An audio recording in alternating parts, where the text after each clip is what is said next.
Olha, nós estamos recebendo aqui no estúdio, com um prazer enorme, o secretário de Saúde, secretário estadual de Saúde, Beto Preto, para falar para a gente dos problemas da saúde, das questões envolvendo a saúde. O meu amigo Lucas Rocha está aqui e vai me ajudar na entrevista, né, Lucas? Vamos junto, né? Com certeza, vamos juntos. Boa tarde, bom dia, né, a todo mundo que está em casa. Tem muitos assuntos importantes para a gente conversar, não é, Sandro? Como hospitais, né, o Cajuru, os leitos de UTI do Cajuru, do Trabalhador e também do Hospital Evangélico Mackenzie. Então, são assuntos de suma importância que a gente vai tratar. Vamos começar por essa? Perfeito, vamos lá. Secretário, vamos lá. O que está acontecendo? Está faltando leito? O fim de semana tem sido violento. Como é que se explica essa lotação dessas UTIs e desses hospitais? Em primeiro lugar, cumprimentar vocês, cumprimentar a Rede Massa, a todos que estão acompanhando a programação. Nós estamos tendo um pouco de tudo aqui no Paraná. De qualquer maneira, uma situação menos agravada do que outros estados. Acabamos de acompanhar as notícias de Santa Catarina, São Paulo, outros estados. A nossa rede se mostra sempre muito consolidada e ela está trabalhando. Nós estamos com alguns planejamentos. Curitiba comprou mais leitos também, o município de Curitiba, e nós estamos acompanhando. Agora, o Hospital Trabalhador, que é um hospital de referência, principalmente para o trauma, ele sempre teve grande movimento de ambulâncias. Nesse momento tem uma reforma sendo feita em algumas salas cirúrgicas para a instalação de outros equipamentos. Talvez isso tenha conturbado um pouco o ir e vir dos pacientes. Porém, nós vamos tratar junto com a Prefeitura de Curitiba. Estamos diariamente acompanhando de manhã e à tarde o movimento das procuras. Expandimos inclusive a procura de leitos na região metropolitana para os pacientes de Curitiba, em caráter emergencial, ou seja, os pacientes podem migrar para outros hospitais da região. Agora, é claro, saúde não tem solução fechada.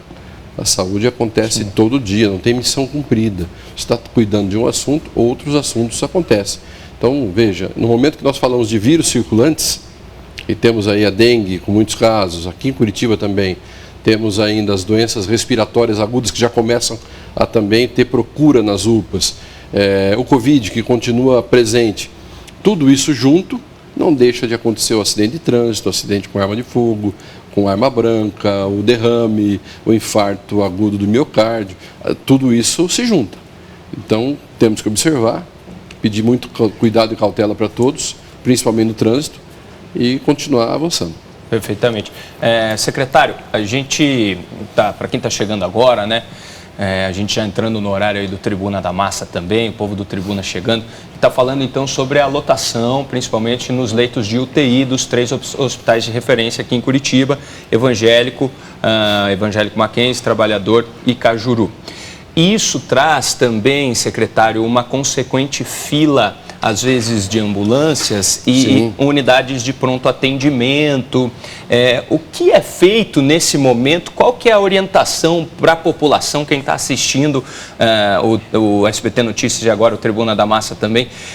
O que fazer em casos como esse e o que o Estado está fazendo para tentar minimizar tudo isso também nas UPAs e essas filas também, por favor? Os pacientes que utilizam o sistema do SAMU para transferência interhospitalar ou entre a UPA e o hospital, eles estão atendidos. Perfeito. Seja na UPA, seja dentro da ambulância ou na entrada do hospital. Sim. Às vezes segura um pouco na maca e aí talvez demore um pouco mais a transferência daqueles que vão sair de uma UPA e vão para um hospital. Mas os acidentes de rua, eles continuam sendo atendidos pelo SAMU, continuam sendo atendidos pelo SIAT, isso não para. É extremamente dinâmico. Então também estamos cuidando disso, observando os dados. O governador Ratinho Júnior pediu que nós pudéssemos apoiar os municípios todos da metropolitana. Temos uma situação análoga acontecendo lá em Cascavel também. Lá estamos resolvendo os pacientes da central de leitos de outra forma, diminuindo a tensão. Mas aqui eu vejo que existe um mix de tudo, um pouco de tudo. Os vírus que estão circulando, o tempo mais frio que está chegando, né, sobe, desce. Esse fenômeno El Niño alterou a sazonalidade das doenças. Nós não falávamos em dengue tão fortemente no início do ano como falamos este ano, 2 meses de antecipação do quadro. Isso também vai reverberar na chegada das outras doenças, síndromes respiratórias agudas por vírus, os mais diversos. Por isso, eu aproveito aqui, Sandro, Lucas, para chamar a atenção do nosso telespectador, no sentido de que possamos estar vacinados. Seja a vacina da gripe, seja a vacina do Covid, tem uma pequena falta aí, o Ministério disse que vai repor as vacinas do Covid, mas eu peço muita atenção para os grupos prioritários da vacina contra a gripe. Nós temos vacinas, sábado agora, dia 13, teremos o dia D da campanha de vacinação contra a gripe, e eu quero chamar a atenção, quem está vacinado ocupa menos leito numa UPA ou até no hospital. Quem está vacinado tem a chance de, em ficando doente, ter um quadro bem mais leve.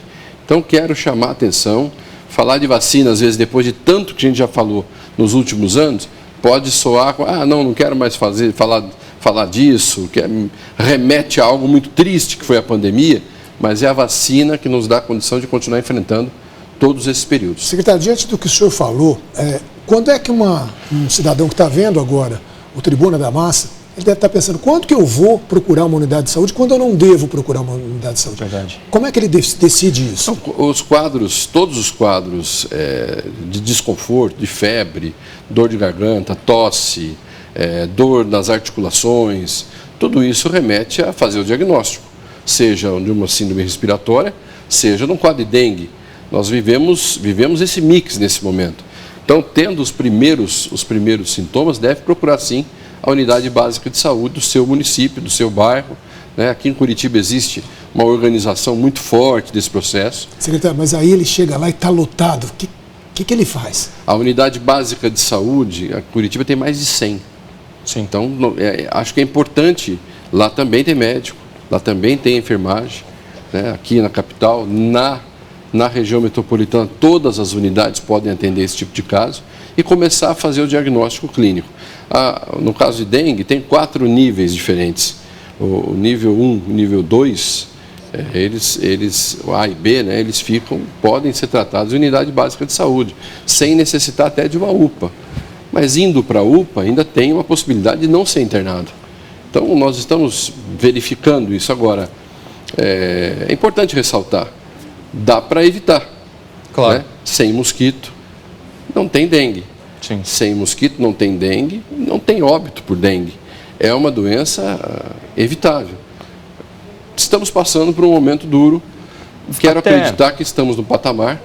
Dentro de 2 semanas devemos começar a noticiar que está caindo. Perfeitamente. O secretário já me dá até o gancho desse assunto que a gente, infelizmente, traz esse novo recorde em número de mortes pela doença. Nesse último boletim foram divulgados, então, 26 óbitos nesse acumulado da semana, nessas informações da semana. Lembrando que o ano epidemiológico começou lá no ano passado, em julho de 2023.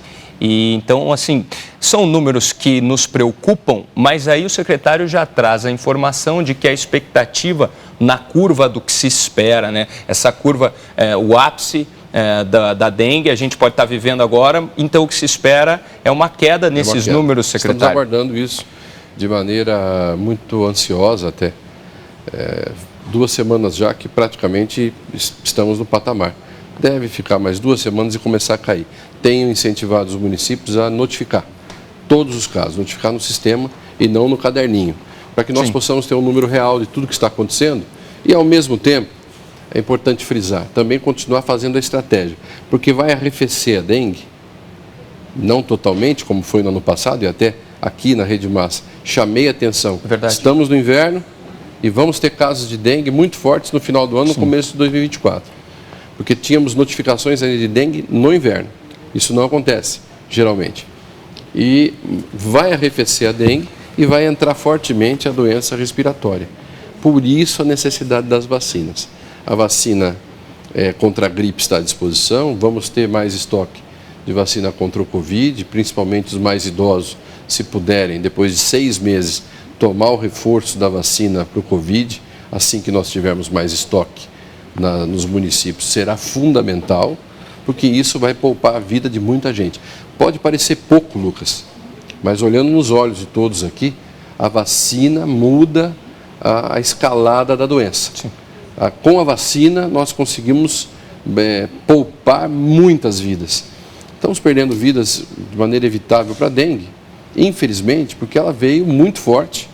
Ficamos 2 anos aí praticamente sem visitas domiciliares e dos 2 anos de retomada aí aconteceu, as pessoas ainda não estavam querendo muito abrir suas casas. Agora nós precisamos fazer o trabalho acontecer. Sim. Agentes de combate às endemias, todas as equipes visando isso. É um trabalho que tem que ser feito a várias mãos e com relação à dengue ainda, estamos falando de tudo ao mesmo tempo, tem que pensar também que não se combate dengue de maneira individual. Sim. Dengue se combate de maneira coletiva, é o vizinho cuidando do vizinho, é a vizinhança toda junta, é a praça pública para ver se não tem acúmulo de água, é o terreno baldio que às vezes está acumulando lixo. Tive hoje uma imagem lá do Hospital Regional do Litoral em Paranaguá, nosso hospital, estamos fazendo um trabalho em todas as nossas unidades, um terreno vazio do lado com acúmulo de lixo. Então tudo isso acaba causando possibilidade de ter o criadouro do mosquito Aedes aegypti. E junto com o mosquito, falando mais um dado, nós passamos por um momento muito duro nos últimos 10 meses, 12 meses, que é a epidemia de chikungunya no Paraguai. E nós aqui no Paraná tivemos confirmação de pouco mais de 100 casos. Não, nós devemos ter muito mais casos que não foram identificados como chikungunya, mas que eram casos de chikungunya. Então está tudo mesclado aí no meio desses números. Por isso que eu chamo a atenção. Os números que apareceram como óbitos no boletim de ontem, não quer dizer que aconteceram na semana passada. Perfeito. Porque uma vez que é notificado, tem uma comissão estadual e municipal que começa a verificar para confirmar dengue ou não dengue. Sim. Então, são óbitos que aconteceram nos últimos 2 ou 3 ou 4 semanas. Então, nós vamos continuar assim por mais algum tempo, casos sendo confirmados depois de um delay, mas eu tenho a percepção que entramos num patamar, devemos começar a cair, mas temos que, ao mesmo tempo, já nos preparar para a chegada das doenças respiratórias. Temos plano de contingência, a rede hospitalar do Paraná é muito forte, mas eu quero pedir a contribuição de todos, principalmente na vacina contra a gripe, que está vacinando todos os grupos prioritários. São os idosos, as crianças, as gestantes, as puérperas, os profissionais de saúde, estão vacinando todos ao mesmo tempo. Isso vai nos dar condição de enfrentar esse momento. Perfeitamente. E até para a gente encerrar, eu acho que o cuidado, por exemplo, com a dengue, as vacinas, né? Cuidado com os terrenos baldios, enfim, com a vizinhança. As vacinas evitam também aquele problema que foi o início da nossa conversa, que é a superlotação, no fim das contas, né? São pessoas que não vão Existem para o hospital. Causas chamadas externas. Sim. Que não é o caso de um derrame, de um infarto, de uma doença. É uma epidemia, mas não é uma epidemia de vírus, né? Que é a questão dos acidentes, das causas externas. Sim. É o trânsito, o acidente de trânsito, o politraumatizado, o acidente com arma de fogo, o acidente com arma branca. Essas situações são situações de violência. Violência no trânsito, violência nos domicílios, em ambientes públicos. Esse contexto, se nós tivéssemos novamente uma condição de repensar, principalmente o trânsito, eu tenho certeza que teríamos menor ocupação das nossas unidades de terapia intensiva. Então, esse é uma reflexão que eu deixo aqui para quem está acompanhando a Rede Massa nesse momento.